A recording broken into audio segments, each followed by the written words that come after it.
मैं सिस्टर कामरान इजाज़। अगर तुहाडा कोई भी इमिग्रेशन मसला है, human rights applications, 7 year child applications, stateless applications या ईए एप्लीकेशंस, तुसी हुण ही मेरे नाल राबता करो 075 01 01 01 01।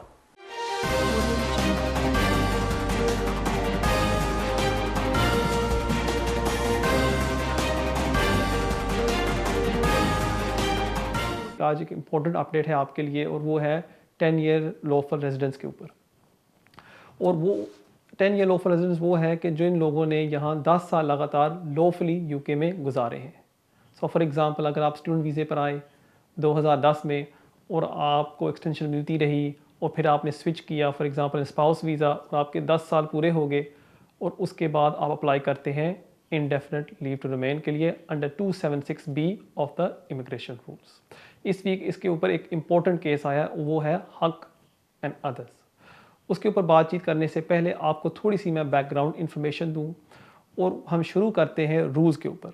अब रूल्स ये कहते हैं कि जब आप 10 ईयर लॉफुल रेजिडेंस पर अप्लाई करते हैं आपको यहाँ रहते हुए 10 साल होने चाहिए और वो भी लॉफुली।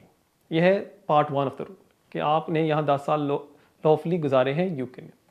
उसके नीचे जाएं, दूसरा हिस्सा आता है कि जहाँ उन्होंने लिखा हुआ है कि आपने कोई इमिग्रेशन रूल्स को ब्रेक नहीं किया अनलेस, और यहाँ थोड़ी सी 2 एक्सेप्शंस आती हैं, अनलेस आपने एप्लीकेशन सबमिट की थी 24 नवंबर 2016 से पहले और आपने 28 डेज से ज़्यादा यूके में ओवरस्टे नहीं किया, या आपने एप्लीकेशन सबमिट की 24 नवंबर 2016 के बाद और आपने 14 दिन से ओवरस्टे नहीं किया यूके में। सो इसको मैं दोबारा दोहराता हूँ कि आप पहली चीज़ तो है आपको यहाँ हो गए 10 साल रहते हुए लगातार और आप यहाँ रहते रहे लॉफुली, आपने कोई लॉ ब्रेक नहीं किया, आपने कोई क्राइम नहीं कमिट किया। उसके नीचे आता है कि एक्सेप्शंस हैं कि आपने या तो 28 दिन से ज़्यादा नहीं गुजारे अगर आपने 2016 से पहले एप्लीकेशन सबमिट की थी और उसके बाद आपने सबमिट किए आपने 14 दिन से ज़्यादा नहीं गुजारे। ये था लॉ।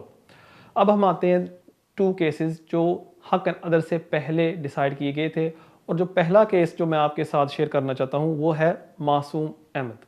ये डिसाइड हुआ था पिछले साल, और यहाँ जो मैं आपको थोड़ी सी फैक्चुअल हिस्ट्री बताता जाऊँ, ये हुआ था कि ये एप्लीकेंट यहाँ यूके एंटर हुआ और उसने एक्सटेंशन अप्लाई की, और जब उसने एक्सटेंशन के लिए अप्लाई किया 2-3 दिन दे जहाँ वो ओवरस्टेयर था, लेकिन जब भी वो एक्सटेंशन के लिए अप्लाई करता था होम ऑफिस उसको दे देती थी वीज़ा। जब उसका टाइम आया indefinite leave to remain apply करने के लिए, होम ऑफिस ने उसका ILR का एप्लीकेशन रिफ्यूज़ कर दिया, और उन्होंने वजह ये दी कि अगर रूल्स को देखा जाए, पहली चीज़ तो है कि आपको यहाँ यूके रहते हुए 10 साल लगातार होने चाहिए, लेकिन क्योंकि ये जो एप्लीकेंट था मासूम अहमद ये ओवरस्टेयर था, चाहे 2 दिन या 3 दिन, ये वो दूसरा जो एक्सेप्शन है जो नीचे आता है कि अगर आपने फॉर एग्ज़ाम्पल 28 दिन ओवरस्टे गुजारे हैं या 14 डेज, उसका ये फ़ायदा नहीं उठा सकता। अगर उसको देखा जाए कि अगर आप पार्ट 1 को मीट नहीं करते आप पार्ट 2 पर नहीं जा सकते, उनकी ये आर्ग्यूमेंट थी, क्योंकि पार्ट 1 कहता है कि आपको 10 साल यहाँ रहते हुए लॉफुली होने चाहिए, और वो नहीं था क्योंकि उसने 2-3 दिन ओवरस्टे की जब वो एक्सटेंशन के लिए अप्लाई करता था। ये मैटर गया कोर्ट के सामने, और कोर्ट ने होम ऑफिस की साइड की और कहा कि यह बिल्कुल दुरुस्त है कि क्योंकि उसने ओवरस्टे किया है वो उस एक्सेप्शन का फ़ायदा नहीं उठा सकता।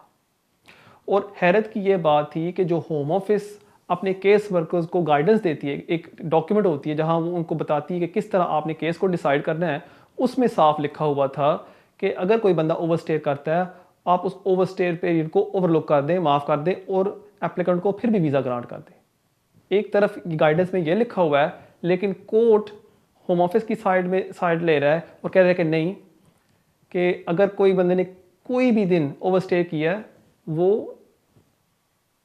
ILR उनको वीज़ा नहीं मिल सकता। नाज़रीन, इस पर बातचीत हम करेंगे, लेकिन एक ब्रेक का वक्त होता जाता है। जाने से पहले मैं आपको अपना ईमेल एड्रेस देता जाऊँ, जो अभी आपके स्क्रीन के ऊपर आ रहा होगा, keijaz@me.com। इसके ज़रिए आप मुझे कांटेक्ट कर सकते हैं और अगर आप मुझे मिलना चाहते हैं, आप मुझे मिल सकते हैं। हमेशा की तरह मैं आप सबसे दरख्वास्त करता हूँ कि अगर आप सोशल मीडिया पर जाएँ, फेसबुक पर और यूट्यूब पर, वहाँ भी आप मुझे फॉलो कर सकते हैं। नाज़रीन, कहीं नहीं जाना, मिलते हैं ब्रेक के बाद।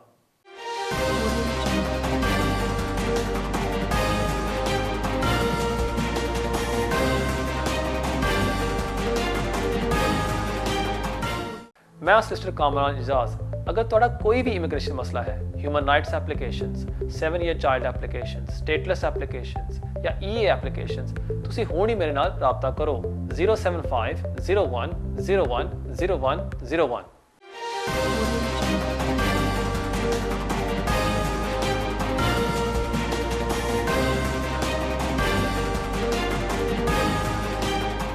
नाज़रीन, वेलकम बैक। जैसे मैं ब्रेक से पहले अर्ज़ कर रहा था, इन द केस ऑफ मासूम आमिद, कोर्ट्स ने कहा था कि अगर आप कोई भी पीरियड ओवरस्टे कर जाते हैं, चाहे होम ऑफिस आपको एक्सटेंशन ग्रांट करती जाती है, जब आप ILR के लिए अप्लाई करते हैं, उस ओवरस्टे की वजह से आपको ILR नहीं मिलेगी। ये थी जजमेंट इन मासूम अहमद। अब जो पिछले वीक जजमेंट पास की गई है हक एंड अदर्स, यहाँ जजेस ने कहा है कि जो मासूम अहमद केस था वो गलत था, और अगर कोई शख्स अप्लाई करता है वीज़े के लिए और वो for example 14 days over stay कर जाता है, अगर होम ऑफिस उसको वीज़ा ग्रांट कर देती है एक्सटेंशन, जब वो ILR के लिए अप्लाई करता है उसको ग्रांट करना चाहिए। उसको उन्होंने कहा है कि बुक एंडेड पीरियड, मतलब कि होम ऑफिस ने उसको वेव कर दिया है और उसको ग्रांट कर दिया है, फिर एप्लीकेंट को ILR मिलना चाहिए। और जो मासूम अहमद केस था उसको गलत डिसाइड किया गया था, और उसकी वजह उन्होंने ये दी है। उन्होंने कहा है कि ठीक है, हम मानते हैं कि रूल्स कहते हैं कि आपको यहाँ 10 साल रहते हुए लगातार होने चाहिए, ये है पार्ट 1 ऑफ द रूल। उसके नीचे आता है कि आपने कोई रूल ब्रेक नहीं किया, आपने कोई ओवरस्टे नहीं की अनलेस आपने 14 डेज से ज़्यादा नहीं गुजारे या आपने 28 डेज से ज़्यादा नहीं गुजारे 2016 से पहले। इस केस हक वी अदर्स जजेस ने ये कहा है, ये जो एक्सेप्शन है ये एक सेपरेट रूल नहीं है, इसको साथ आपको डिसाइड करना चाहिए फर्स्ट पार्ट के साथ, जो कहता है कि आपको यहाँ 10 साल लगातार रहते हुए होने चाहिए। इसको इकट्ठा डिसाइड करें, इसको सेपरेटली मत देखें। क्यों, जब मासूम अहमद का केस था, यहाँ होम ऑफिस की ये आर्गूमेंट थी कि अगर एक शख्स 2-3 दिन भी ओवरस्टे कर जाता है, उसने first part of the rule जो है कि आपने यहाँ 10 साल UK में लॉफुली गुजारे हैं, आप उसको मीट नहीं करते। लेकिन इस केस में हक वी अदर्स जजेस ने ये कहा है कि ठीक है, अगर किसी ने यहाँ UK में नहीं भी गुजारे, जो एक्सेप्शन आती है इसको साथ डिसाइड करें इकट्ठा, और फिर जाके आप डिसाइड करें। सो ये गुड न्यूज़ है कि फॉर एग्जांपल अगर आपने 5-6 दिन ओवरस्टे किया था और आपको होम ऑफिस ने फिर भी वीज़ा इशू कर दिया एक्सटेंशन, अब आप ILR के लिए अप्लाई करना चाहते हैं, होम ऑफिस आपको पीनलाइज नहीं करेगी इस केस की वजह से, हक एंड अदर्स। लेकिन इस केस में थोड़ी सी बैड न्यूज़ भी है उन लोगों के लिए जिन्होंने फॉर एग्ज़ाम्पल अप्लाई किया फॉर स्टूडेंट एक्सटेंशन, उनका वीज़ा रिफ्यूज़ हो गया और विद इन 14 डेज़ उन्होंने ह्यूमन राइट्स एप्लीकेशन सबमिट कर दी, FLRO या FLRFP, और वो 1 साल पेंडिंग रही वो एप्लीकेशन, और उसके बाद एप्लीकेंट ने स्विच कर लिया to indefinite leave to remain.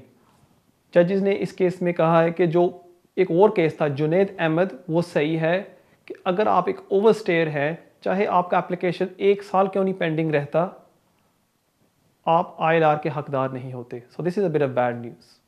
सो जो गुड न्यूज़ है वो है कि अगर कोई पीरियड आपने ओवरस्टे किया है और होम ऑफिस ने उसको ओवरलुक करके आपको एक्सटेंशन ग्रांट कर दिया है, जब आप अप्लाई करेंगे for indefinite leave to remain, आपको होम ऑफिस अब ग्रांट कर देगी। उम्मीद है आपको इससे ज़रूर फ़ायदा होगा।